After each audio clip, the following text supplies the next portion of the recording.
noite, meus amigos, tudo bem com vocês? É um prazer enorme estarmos aqui juntos mais uma vez, gravar um vídeo novo para o nosso canal.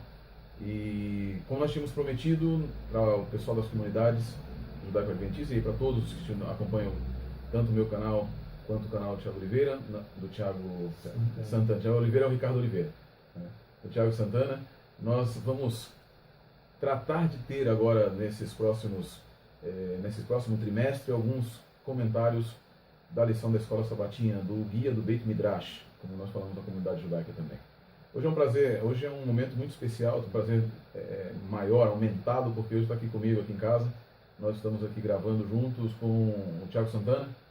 Thiago Santana, nós já participamos aí de um outro hangout uma vez, sobre a comunidade judaica. Mas hoje nós tivemos a oportunidade aqui para fazer um evangelismo aqui na cidade de Campinas e nós almoçamos juntos. E vamos gravar um pouco um comentário sobre a lição da Escola Sabatina desta semana. Então, sejam todos bem-vindos ao canal, sejam todos bem-vindos a esse vídeo. Thiago, se apresenta aí, dá um oi pro pessoal aí também. Olá, tudo bem? É um prazer estar aqui com vocês, né, para nós estudarmos mais uma vez juntos. Quem acompanha meu canal sabe que a gente está lá sempre abordando alguns temas relacionados ao contexto histórico do judaísmo, do Novo Testamento, da Brit Hadashah, o contexto judaico da Brit Hadashah, do Novo Testamento, e a história do judaísmo. E a gente vai tentar aqui abordar um pouquinho aí da Beit Midrash à luz do seu contexto judaico, do contexto original da Kehillah. Muito bem. Antes vamos dar alguns abraços, né, Thiago? Mandar alguns abraços pro pessoal aí que tem gente. Vai pelo menos uns 40 minutos agora só de abraço, se a gente for mandar para todo mundo. Mas a gente tem que mandar um abraço da minha parte, mandar um abraço, claro, para minha família, né? Um abraço super especial para minha família. Minha esposa está viajando, está lá na Argentina agora, mas ela me deixou uma autorização para utilizar a biblioteca que está toda arrumadinha. Obrigado, amor, pela biblioteca, tá bom? Mandar um abraço para o irmão Paulino também, ali da igreja de Osasco, a Sara, o irmão Paulino, sua esposa, a Sara, o Paulo, toda a sua família que estiveram ontem conosco na comunidade judaica, o pastor Ebert, que vai ser o seu professor lá no NASP, né? Lá no NASP não, no NASP, ó. Foi onde eu estudei, ele estudou no IAN, né? Lá no IAN, como é que chama lá agora? FADBA. Na minha época era IAN, mas antigamente tinha uma época que chamava ENA, Educandário Nordestino Adventista. Pastor Ebert, muito obrigado pela sua presença ontem na comunidade judaica também, foi um momento muito especial. Deixa eu ver aqui mais, Ricardo Oliveira, agora sim, Ricardo Oliveira, Marcos Alves, aquela turma toda do Egregoidos. Como é que o pessoal costuma dizer lá, o Adolfo? Salve Egregoidos. Salve Egregoidos. Um abraço para Adolfo aí. É isso aí. Adolfo, a gente quer um dia você aqui gravando também, tá bom? Pessoal da comunidade judaica, das comunidades judaicas do Brasil, Baruch Rabim, que o Eterno bendiga a vida de cada um de vocês. Baruch Hashem. Seus abraços. Mandar um abraço também, primeiramente, para minha esposa, para minha família, né? E para minha querida esposa. Mandar um abraço para minha turma 63 de Teologia. Uhul! do Saltio, meu amigo Mário Van. O Mário Van, que tem a admiração muito grande pela sua pessoa, ele sempre comenta. Manda um abraço para ele lá. Mário Van, um grande abraço. Um abraço. O Roxo Sérgio Monteiro está mandando um abraço para você aí, para os nossos colegas e também para os nossos amigos do Regregoides e também para todas as pessoas que acompanham o meu canal, tá certo? Pessoal, se inscreve aqui no canal, se inscreve no canal do Thiago também, um canal muito bom, com muita informação relevante, muita informação histórica, fantástica a respeito, principalmente das relações entre cristianismo e judaísmo, no primeiro século. Pois bem, pastor Thiago, hoje é dia, a gente tem que começar esse negócio de comentar a lição. Só antes assim, pega esse livro aí que você comprou, esse livro aí. Esse aqui. Esse aí. Aqui, ó, adquiram lá, Na Presença do Eterno, Carne como Alimento nas Escrituras. Um bom livro, viu? O autor é legal. Fantástico. Eu estou aqui, já havia lido algumas partes dele em PDF, agora estou tendo o prazer de ler. Já tem aqui algumas partes grifadas já aí, então já está grifadinho aí algumas partes, então a gente vai estudando aí, realmente material excelente, fantástico. É isso aí. E com a graça de Deus, logo logo, meu brother aqui vai estar publicando o livro dele também e a gente vai fazer a propaganda aqui. Amém. Com a graça de Deus. O Baruch chamou. Então vamos lá, gente. A ideia desse vídeo de hoje, de alguns próximos. Hoje nós estamos juntos aqui, é um prazer enorme estarmos juntos com o Thiago Santana, o pastor Thiago, dentro em breve aí auxiliando nesse ministério maravilhoso que Deus nos tem dado. Eu A ideia, nós tínhamos conversado, né, pastor? A gente tinha conversado da ideia de termos sempre, durante o trimestre da chamada Beit Midrash, nosso guia, nós podemos ter comentários contextualizados do Beit Midrash. Esse trimestre, a lição é sobre o quê? Essa é sobre Atos dos Apóstolos, né? Mas Shelequim. Atos dos Apóstolos. Fácil ou difícil? Depende da forma como depende da forma que alguns olham, né? Para alguns, para a visão tradicional é algo simples, né? Vai se repetindo sempre a mesma coisa, mas quando a gente busca o contexto original, o contexto original em que viviam os chalieres, a gente percebe que existia um debate bem interessante, bem acalorado, bem extenso, bem amplo, que é muito gostoso de ser explorado, né? E muitas vezes ele é perdido nos comentários, né? Se perde muito nos comentários. Os nossos comentários que nós temos hoje acabam se perdendo essas pérolas maravilhosas. A gente estava comentando hoje aqui durante o almoço, né? Durante o almoço e eu passeando também, justamente dessa... Quanto se perde quando se coloca de lado uma análise narrativa das escrituras, uma análise literária das escrituras. E vamos lá então, pega ali o guia, pega o seu guia aí, por favor. Vamos fazer uma oraçãozinha rápida aqui para nós examinarmos a palavra de Deus. Eterno nosso Deus, nosso Pai e nosso Senhor, estamos diante da Tua presença e te pedimos, Senhor, nos continue abençoando com a presença do Teu Ruach HaKodesh. Hoje o tema é justamente o estudo do momento em que o Senhor cumpriu a promessa do envio para o início dos trabalhos da Kehilá, da igreja, do Teu Filho Messias. E quão poderosa foi a manifestação naquele momento. Envie esse mesmo Espírito sobre nós hoje para a compreensão da Tua palavra. No nome do Messias nós oramos. Amém, Senhor. Amém. Doutor Tiago, faz uma introdução para a gente aí então. Então, bom, é interessante a gente falar, quando a gente fala do capítulo 2 deste livro que vem cobrindo aí mais ou menos 30 anos da igreja primitiva, da Kehilá.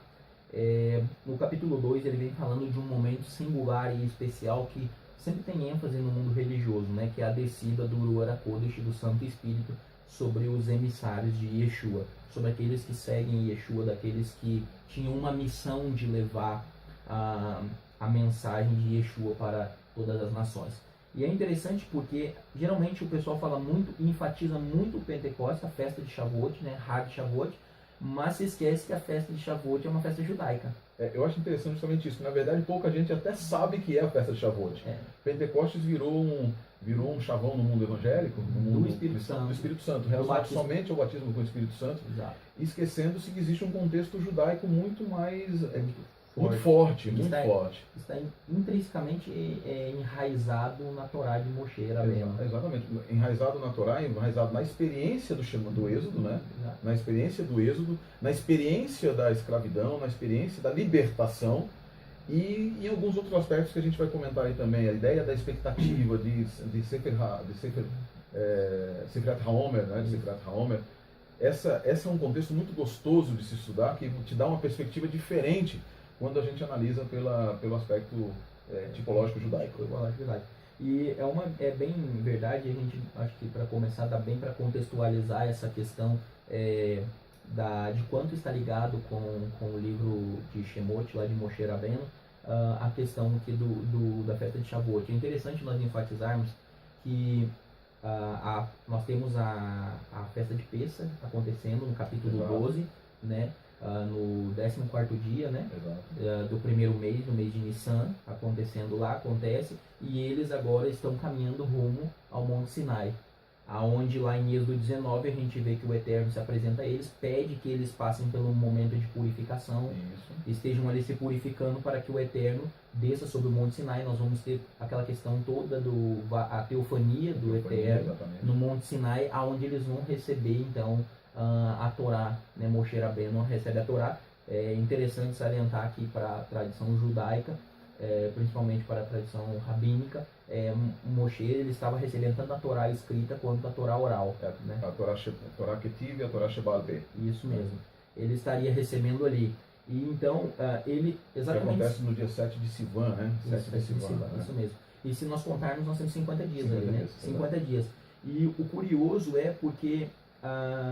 quando a gente fala da descida do Ruach HaKodesh, ele está intrinsecamente ligado com este momento, porque veja, o profeta Jeremias, ele fala lá, né, que eis que vem dias em que farei uma nova aliança com a casa de Israel, portanto, que é a aliança, né, de Israel, e que não conforme aquela que foi feita com os vossos pais. Então, uma nova aliança com o Ruach HaKodesh agora descendo. Claro que o Ruach HaKodesh já estava presente com o povo, mas agora de uma forma especial, e tudo mais que nós não vamos...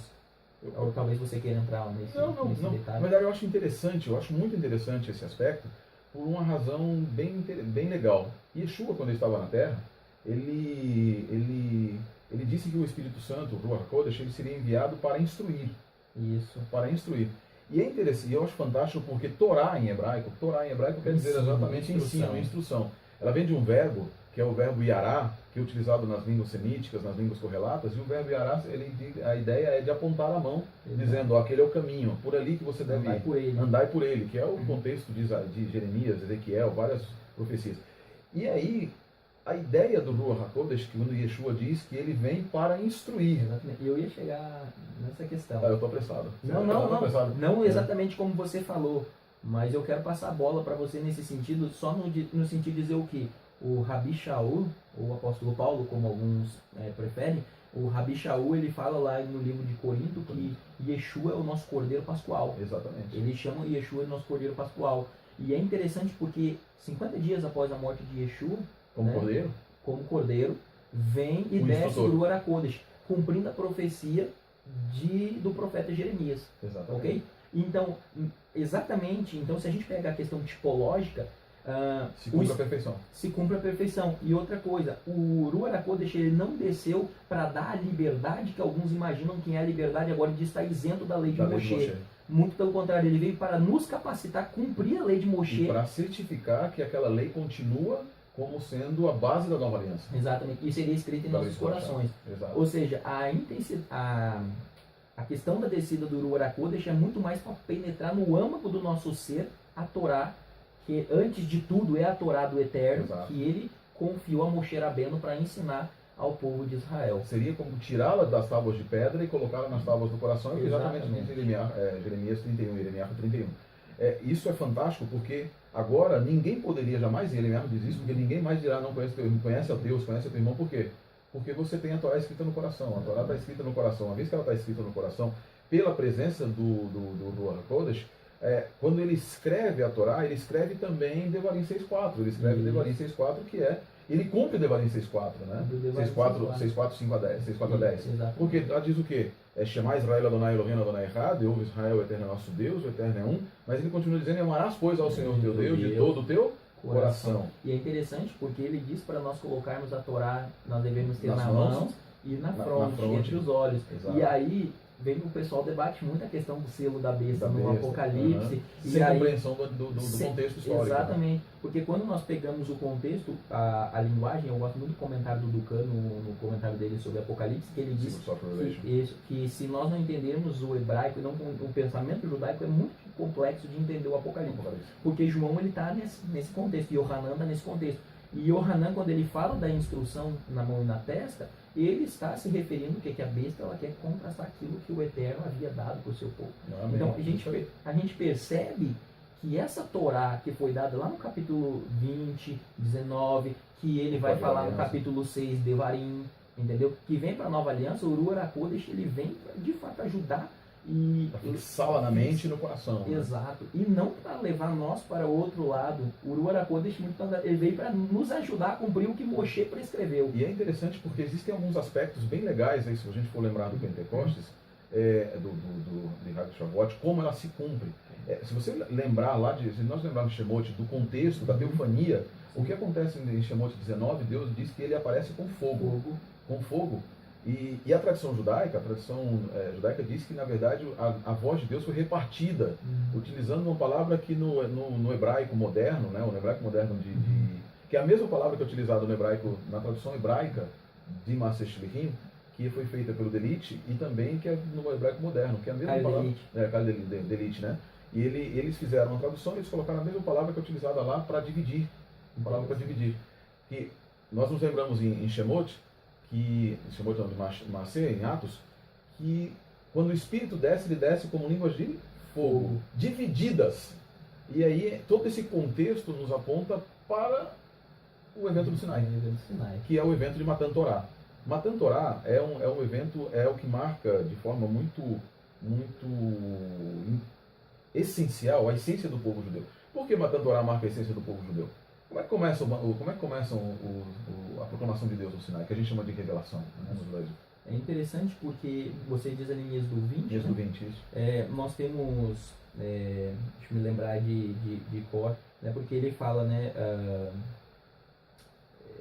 que ele vai usar ali Anohi, né, que ele usa a expressão Ani, Anohi, Adonai Elohecha. Adonai Elohecha, eu não me lembro toda a expressão ao pé da letra aí que lê no hebraico. Mas é interessante essa palavra Anohi também, né? Inclusive o meu professor, isso, Ananafishi, que é Tibiodi, né? Isso. E aí ele, porque inclusive o meu professor um dia estava até falando da questão do aspecto do eu enfático também, no Anohi, né? Porque o hebraico ele tem duas formas, só para a gente colocar isso no contexto, o hebraico tem duas formas na verdade a forma básica é Ani. Anohi é uma palavra emprestada provavelmente do egípcio, que ela é enfática no hebraico. E é interessante que nos 10 mandamentos, né, no Acerto de Devarim, ele geralmente usa Anohi. E é interessante porque ele dá uma noção que ele está enfatizando algo e ele está dando a alma dele escrita. Ou seja, ele está dando quem ele é, o caráter dele. Ou seja, nós, quando recebemos a Torá, né, quando o Eterno, quando Hashem passa isso para Moshe, ele está querendo passar o que é ele, a essência dele. E implantar onde? No nosso coração. Transformar-nos totalmente, né? Que é a ideia do Ruach HaKodesh. O Ruach HaKodesh, que no início da criação, ele está ali como Merahefet, né? Ele está ali fazendo Merahefet, que é cuidando da criação. Ele é aquele que também, Merahefet, cuida da nova criação. E embeleza. Né? E embeleza. Aí traz a ideia de embelezar. E aqui, exatamente. E aqui vai até o Adolfo gosta muito da corrigida fiel. Porque lá em Jó, quando ele vai falar da criação, ele fala que o Espírito Santo estava embelezando. Exatamente, traz a ideia que o Ruach HaKodesh estava embelezando a criação. Moldando a criação. Moldando. E o Ruach HaKodesh ele está para nos moldar de acordo com o caráter do Eterno, que está expresso, que é a ideia de Êxodo 20. Exatamente. A Anohi que Tibiodi, né? Então essa é a ideia de colocar o caráter do Eterno em nós. É por isso daí então a importância de nós compreendermos corretamente Shavuot, Pentecostes. O Pentecostes não foi, e aí é importante nós lembrarmos o seguinte, o Pentecostes não foi a experiência de glossolalia, que é o que geralmente o mundo cristão pensa hoje. O mais importante de Shavuot foi a transformação, e é interessante, porque o mais importante de Shavuot na cultura judaica, na literatura judaica, não é a entrega da lei em si, é a preparação para a entrega da lei. É a preparação que o Eterno pede para eles. Exatamente, esse Em Shemot 19. Em Shemot 19. Preparai-vos, diz ao todo o povo para que não se aproxime da montanha e que se santifique durante esses próximos 2 dias. Mas o que acontece antes, pastor? Quando eles estão no deserto, Deus diz para eles, olha, entre Pessa, vocês vão contar o Homer. O que é contar o Homer? O que isso significa? Qual é a razão pela qual Deus manda que o povo de Israel passasse 50 dias contando? Essa é a primeira noite do Homer, a segunda noite do Homer, a terceira noite do Homer, né? Eu acho que esse ponto é muito importante também, porque nos leva esse degrau que nós vamos galgando até chegar em Shavuot. Essa questão eu gostaria que você comentasse, que depois eu quero entrar nessa questão, para mim não roubar seu pensamento. Tá bom. Então, assim, qual é a ideia de Sefrat HaOmer? A ideia de Sefrat HaOmer, nós estamos conversando bastante antes, quando Deus dá essa ordem, é para gerar no ser humano expectativa. É para gerar no ser humano concentração. Algumas vezes, só de curiosidade. Nós estávamos conversando antes. Exato. Muitas vezes as pessoas elas pensam assim, por que o judeu, quando está na sinagoga, ele fica fazendo aquele movimento lateral de swaying, né, que chama, ou para frente. Tal. Existem vários aspectos. Dentre eles, um que comenta o Rabino Kolatch, nos livros judaicos dos porquês, e também o To Praise a Jew, ele diz assim, a ideia é concentrar, é se concentrar. Aí por que se concentrar? É muito simples na vida você passar por um aniversário, você passa e você lembra, eu esqueci o aniversário do Tiago, esqueci o aniversário de tal pessoa. Deus não quer que você se esqueça do aniversário da Torá. Deus não quer que você se esqueça do aniversário de Shemot, de Êxodo, do saída do Egito, né? Deus não quer que você se esqueça dos grandes eventos da vida dele contigo e sua com ele. E aí o Sefrat HaOmer é justamente a ideia de gerar no ser humano, gerar no judaísmo, no povo judeu, e gerar no ser humano a disposição para se concentrar, ansiar, esperar e, aquele voto transformador, né? E apressar a vida do Ruach HaKodesh, a descida do Espírito que produz a transformação de Zacarias 12, verso 1. Acho interessante que naquele momento que nós estávamos conversando sobre isso, E a gente pode também ilustrar uma questão, que é a própria do casamento, que é uma instituição muito importante. Porque o Eterno, quando ele dá Havá para Adam, ele faz o Adam sentir a necessidade. Exato. Ele assim, dá nome para os animais. Exato. Ele assim, eu vou te dar uma auxiliadora. E ele põe Adam para pôr o nome aos animais. Então Adam ele vai dando nome aos animais e ele diz assim, peraí. Deus gera em nós sempre o desejo, né? Exatamente. Então nós podemos usar essa questão do casamento, porque para marcar os motivos, as partes importantes da nossa vida. Então ele faz Adam sentir assim, ó, tá faltando algo, falta algo. Faltava então para o povo de Israel? Faltava a instrução do Eterno. Amém, exatamente. A instrução do Eterno. Então, em Shavuot, é necessário nós lembrarmos da instrução do Eterno. Exatamente. Então, muitas vezes a gente enfatiza uma experiência transcendente. A gente fica difícil, né? Mas nós, o ser humano, enfatiza uma experiência transcendente, algo místico, algo de êxtase, né? De êxtase, quando na verdade não é essa a ênfase do Eterno. A ênfase do Eterno não é o sentimento, aquele... É o encontro, né? É o encontro. Fantástico. Você viu uma palavra que eu achei muito legal, que é assim, que nós devemos nos lembrar, né? O Ruach Kodesh vem, e aí o Yeshua disse que o Ruach Kodesh, quando viesse, ele vos faria lembrar de tudo que foi ensinado. O que é que ele quer que você lembre? Como é que começa o quarto mandamento, o quarto Aseret? Zafora. Lembra-te, Zafora et Yom HaShabbat. Então lembra-te do dia de sábado. Deus quer sempre que nós nos lembremos. Nós não podemos. Você já imaginou esquecer o aniversário da esposa? É difícil, né? É impossível, né? Então, um dia eu conto a experiência aqui que me aconteceu lá no primeiro semana de casado, mas eu estou vivo graças ao Eterno, porque minha esposa é fantástica, né? Muito perdoadora. Mas você esqueceu o aniversário da sua esposa, é uma possibilidade muito grande de que você se solteire. Eu não sei nem se existe essa palavra, né? Não, você se fique solteiro. Mas você esquecer o momento em que Deus te toma como esposa, em que Deus te dá aliança, isso não pode acontecer. Interessante, Rocha, pastor, nós pensarmos também no seguinte: qual a primeira vez que aparece a palavra, por exemplo, vamos usar Kehilá, eclésia no grego, para ficar mais familiarizado para quem está olhando.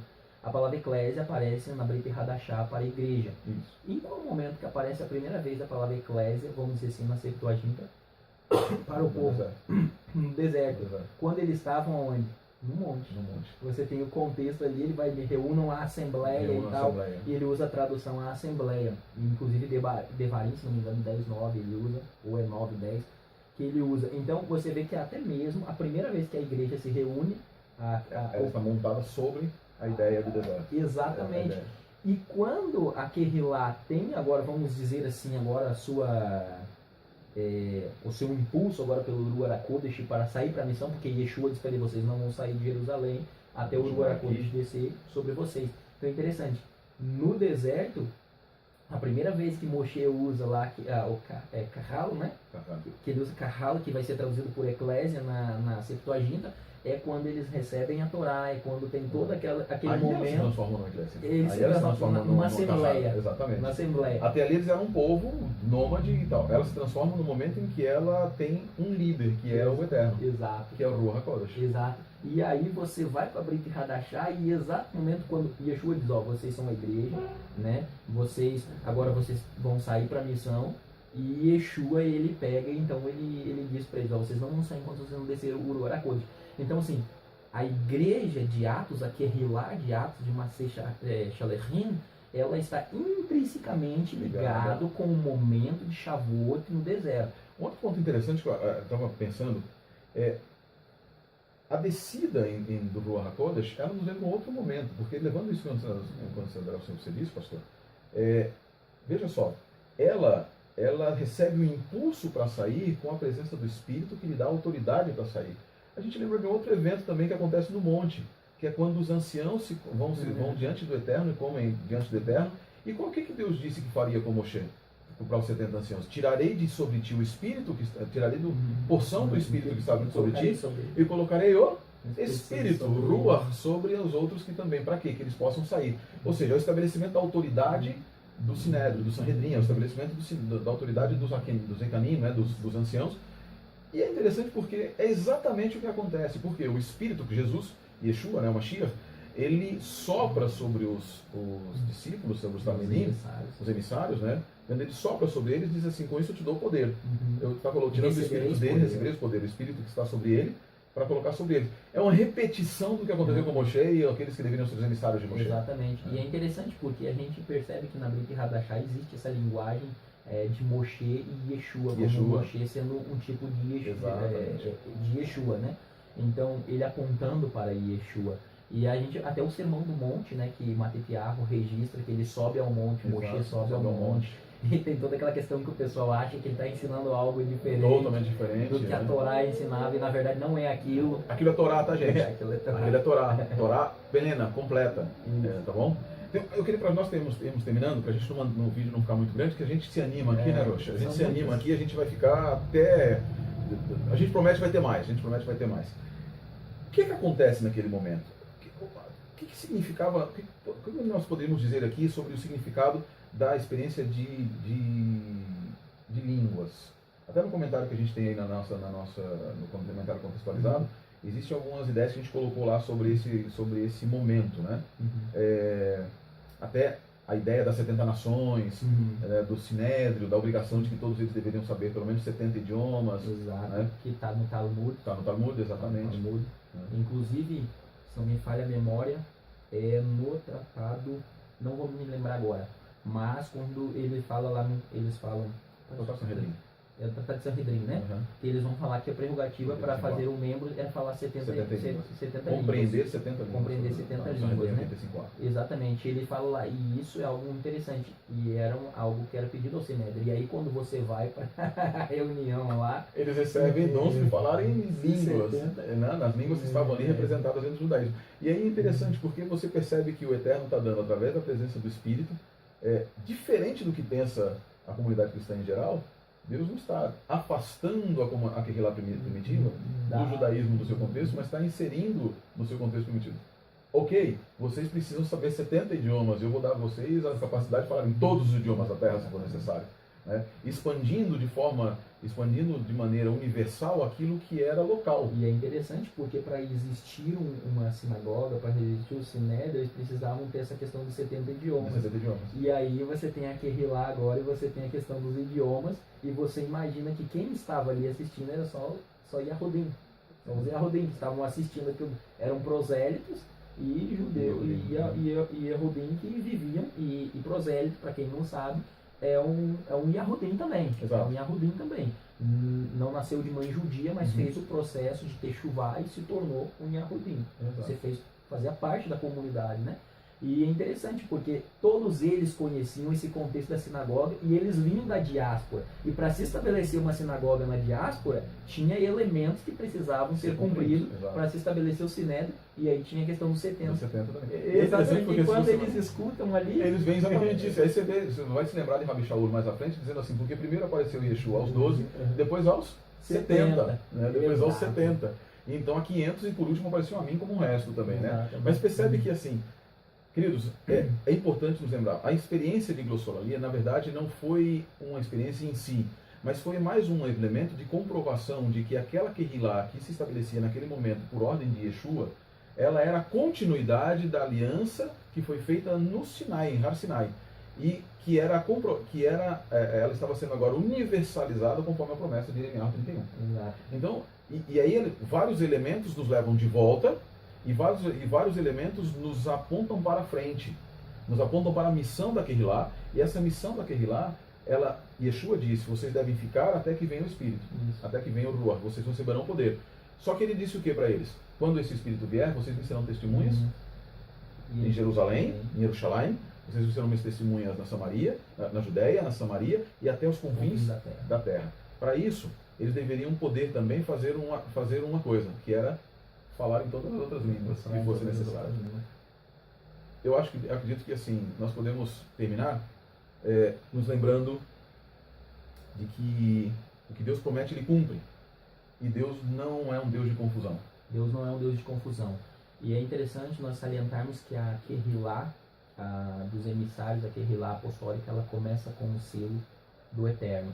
Ela começa com a selo do teofania. Eterno, com a teofania do Eterno, assim como aquele lá do deserto começou com a teofania e com o selo do Eterno no ministério de Moshe Rabbeinu. Baruch Hashem. Baruch Hashem. E que nós possamos meditar, né?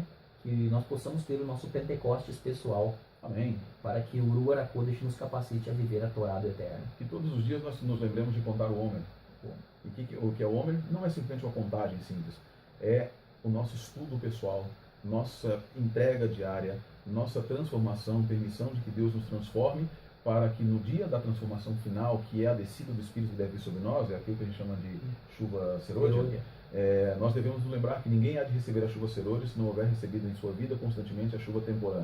Pensem na chuva serôdia como a dotação de poder para finalizar a obra, como foi para começar. E pensem na chuva serôdia como dotação de poder para que você possa receber o poder. Chuva temporã, Sefrat HaOmer. Todos os dias. Chuva serôdia, uma dotação especial de poder daqui a algum tempo, com a graça e misericórdia do Eterno. Baruch Hashem. O Baruch Shamor. Que o Eterno abençoe a vida de vocês. Estamos aqui daqui a alguns dias mais alguma vez. Talvez, quem sabe pessoalmente mais uma vez, vai gravar mais um vídeo. Se não for pessoalmente, vamos ter outros vídeos aí gravados via Hangout. E que seja uma bênção para todos, como tem sido para nós também. Amém. Baruch Hashem.